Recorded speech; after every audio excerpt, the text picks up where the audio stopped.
సిగ్గుపడిపోయి చివరికి మనం గుడికి వెళ్ళడాన్ని చాటుగా వెళ్ళే పరిస్థితులకు వచ్చింది. అంటే పక్కన వాళ్ళకి వీళ్ళకి చెప్పి వెళ్ళడం కాకుండా ఏదో అలా సరదాగా వెళ్ళినట్టు వెళ్ళి గబక్కన ఏదో తప్పు చేసినటువంటి తరహాలో చేసుకుని వచ్చారు ఇన్నేట్.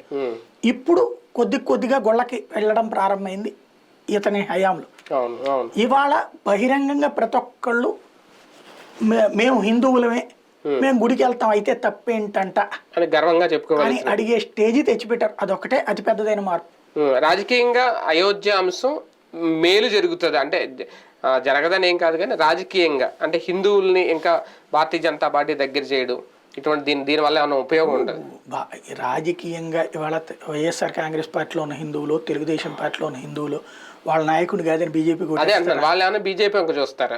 అట్లాగే ఏముండదు. మనకి ఏంటంటే హిందువుల్లో కులాల వారీగా, ప్రాంతాల వారీగా, ప్రాంతీయ నాయకుల వైపుగా ఉన్నారు. కానీ పాజిటివిటీ అయితే పెరుగుతుంది కదా, పాజిటివ్ వైబ్రేషన్స్ బీజేపీ మీద రావాల్సిన మార్పు. ఇప్పుడు గుడి కట్టడం అనే దాని మీద రాకూడదు.